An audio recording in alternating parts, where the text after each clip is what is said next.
So is the fire down that way? Yeah, we're gonna go.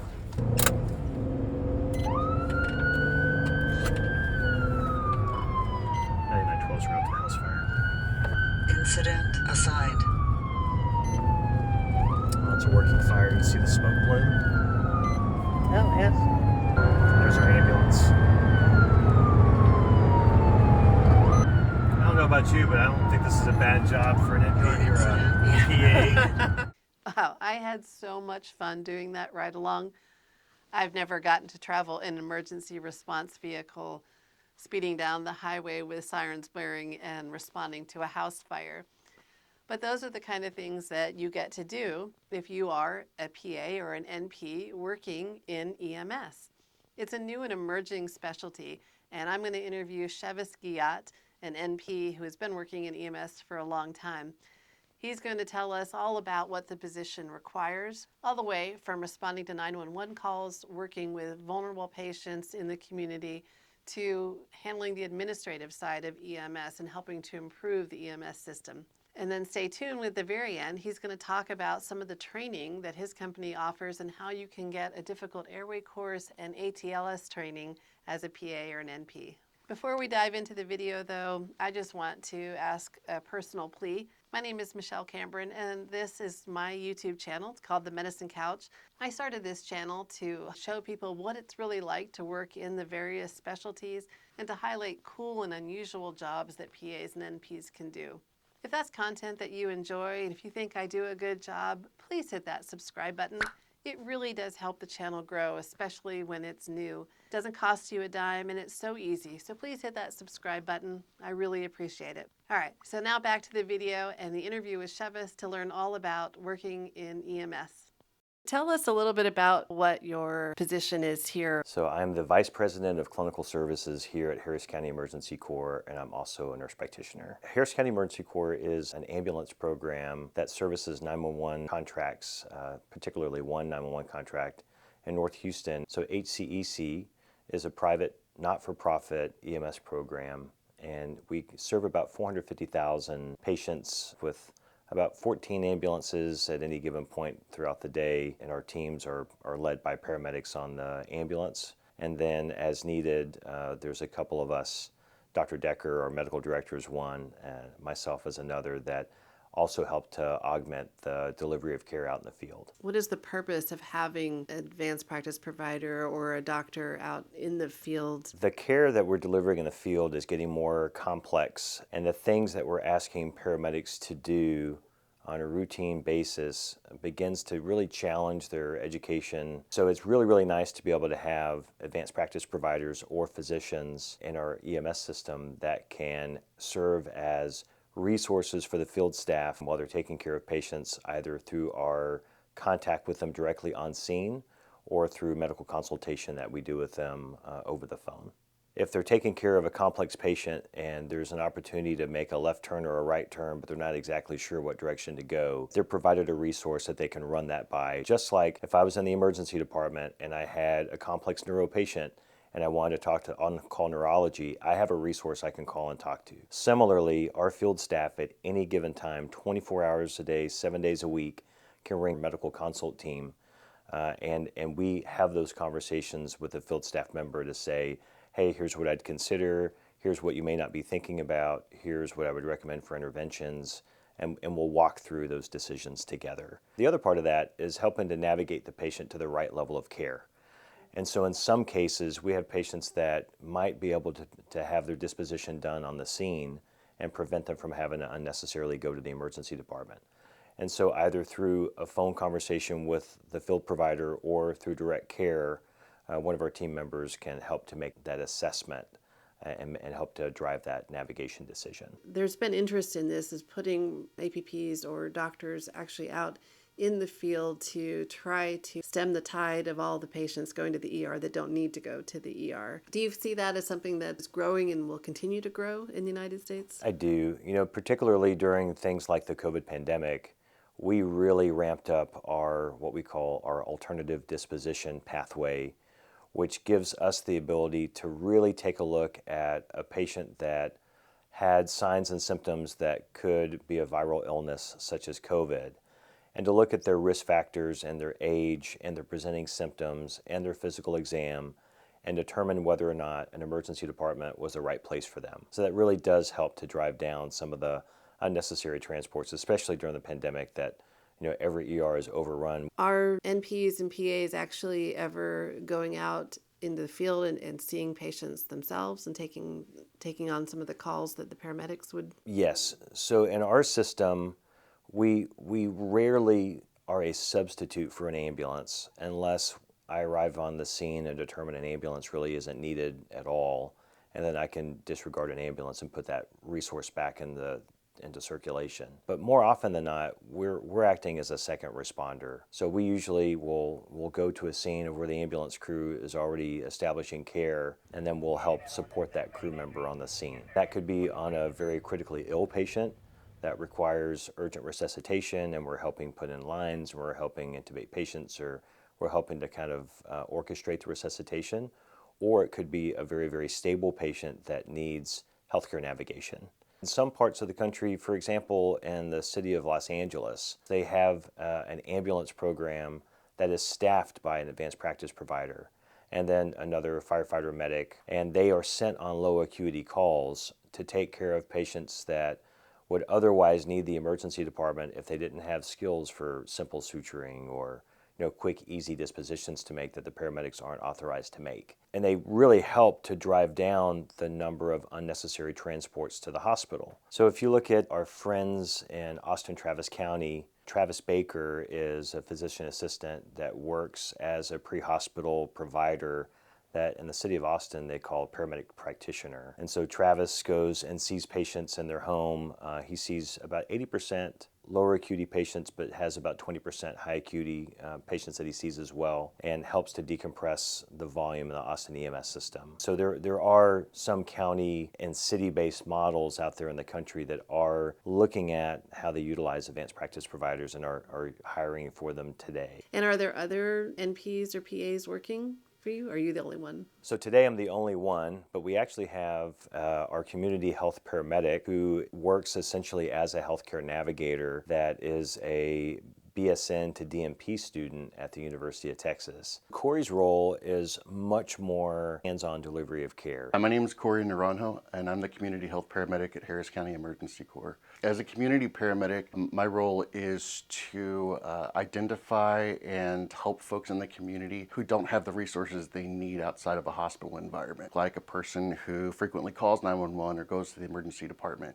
Might be somebody who doesn't know how to manage their medications, who doesn't have access to care, interventions per patient. That might be phone calls to the patient, their primary care or a specialist provider, getting them resources as far as inpatient rehab or home health or hospice care. But our care is interim, so it's a short period where we're trying to give that patient the resources to be able to take care of their own health, and definitely link them with providers who can then maintain that over time. Currently, I'm a paramedic and a registered nurse, and that's a really good mix because I get to see the non-emergent and the more holistic care of things, do a lot more with medication, reconciliations, and I'm also able to identify more urgent patients having that paramedic experience. As a nurse practitioner, that role would be even more expanded. We were able to do things like write prescriptions in the field, do procedures in the field like suturing. We can also do more diagnostic testing and do more interpretation of that in the field. If you have an interest in every day being something different and something challenging and really something that's out of the box for an APP, this is a great role for you. What else do you do? So in my particular role as a vice president, I have oversight over the clinical practice of the organization. So within my footprint, I manage the clinical education for our team, the quality and safety for patient care that's delivered in the field. I have oversight over the community health paramedic program, the credentialing system that we use to credential providers, the orientation of our new staff members, and then as they advance their credentialing within our EMS system, what that training looks like. So essentially anything that touches patient care is within my purview. And another part of that is looking at quality improvement and looking at research and figuring out where we have a seat at the table in those areas as well. I feel like we were able to help push some initiatives forward because we looked at things that really affected quality. You know, we do finger thoracostomy as a procedure in the field here because we realized through our quality improvement that needles don't always make it to the right place when you're trying to do a needle chest decompression. And so some of these other things that we've done in our EMS system are largely driven because we're paying attention to quality. And I feel like APPs can either through their hands-on care or their participation in leadership roles can really help drive quality improvement. Are APPs in EMS normally NPs or PAs, or is it a mixture? I think there's a balance. I think honestly this is so new still, the utilization of APPs in EMS, that there's not enough numbers to say conclusively which one is staffed more heavily, whether it's PAs or NPs. What I can say is that nurse practitioners have, or nurses in general, have a long experience in the pre-hospital world, whether they're involved as a transport nurse for a hospital system or they're a flight nurse. Nurses working in emergency care has been around for a long time in EMS. Whereas PAs, there's a lot of experienced PAs that come out of the U.S. military, which, you know, working in a forward operating hospital makes them really, really well experienced in acute episodic care and also makes them great candidates. So I really feel like the role is, it's less important which certification someone has, whether it's NP or PA, but what's more important is what experience do they bring to the table. And I would say if I had my wishes, I would say taking a paramedic that has since gone to graduate school to become a PA or an NP is an ideal candidate for this role. There's not necessarily a specific certification you have to have, but what I would say is the right type of experience. So you may be expected to participate in any of the acute procedures that you would participate in the emergency department, such as endotracheal intubation, surgical airway, putting in lines, using ultrasound. So if you're not comfortable with those types of procedures, I would definitely find avenues to kind of improve your knowledge and experience in those things. And there's classes that we recommend our staff to attend that are well-known products that are also available to APPs, such as the difficult airway course. If you haven't had a lot of experience managing difficult airways, the difficult airway course is a phenomenal multi-day course that really helps to teach people all the ins and outs of airway assessment and decision making and physically how to do the procedures. Do you feel in general that the compensation for APPs in these positions are fairly comparable to those working like an emergency room or a family practice? I wish I had enough information about the specific salary requirements for the systems across the country that are starting to look at this, but what I would suggest for consideration is that the job that you're asking APPs to do is in an environment that is fairly specialized, and I think that the emergency medicine APP is well suited for this type of work, and I don't feel like they should be doing work for less than what they would make working in the emergency department. And in some ways, they should receive higher compensation because they're working in an area that's very, very specialized. What do you love about this specialty? If you like leading from the front, I think this is a great opportunity for someone to come in and to really be able to identify changes that could be made, or enhancements to safety, or enhancements to delivery of care. If you like seeing, you know, acutely injured patients or acutely ill patients and being involved in that resuscitative care, this is a great environment to do that in. Or if you want to be involved in training and educating up-and-coming younger medics, you know, the education that we have as APPs is really valuable in helping to grow the next generation. So there's lots of different opportunities that people can have. The system here always has an opportunity for me to be busy somewhere, which is what makes it fun. It's not a role that's so linear that I feel like I would get kind of complacent in that particular role. I've got a little bit of this and a little bit of that, my hands in a little kind of every pot that we have in our system, which makes it fun. What do you think are the challenges to this specialty that people may not like? I think the biggest challenge for us, especially as we're getting started, is a lack of formalized structure. And I think as that improves, it's going to make working in the specialty a lot easier. I think there's still some unknowns as to what exactly to do with an APP and EMS. What should their role with the medical director look like? Should they be more directed to managing low acuity cases? Should they be involved in high acuity care? Kind of what's the spectrum of patients they should see? I think those are all still unknowns for us. I can see where challenges are about being paid. Right. You're not a home health company. You're not a hospital system. You're an ambulance provider. Billing under Medicare. As an ambulance provider, and so I just think the structure from a compensation aspect just isn't quite mature enough yet for this to be prime time for everybody. I think within the next couple of years, as more and more systems begin to utilize advanced practice providers, and they start to look at us as a real viable option for helping the delivery of care in the field, that the billing is going to become easier, and I think you'll see an expanded use. Is there a society for EMS APPs or providers that is looking at those kind of topics? The National Association of EMS Physicians in the past 6 to 12 months has started to take a look at this issue. And I was actually part of a task force that looked at a position paper on the role of advanced practice providers within EMS. And essentially, this first document that was generated said, yeah, we know that they're there and they're probably a good idea, and we're probably okay with their use. And I think that was a very early first step. And so now that we've had that position paper, since then, SEMPA, the Society for Emergency Medicine PAs, has put out a position paper on what the role of the EMS PA might look like. And then the American Academy of Emergency Nurse Practitioners has also started working on a document that'll be a position paper once it's approved on the role of nurse practitioners within EMS.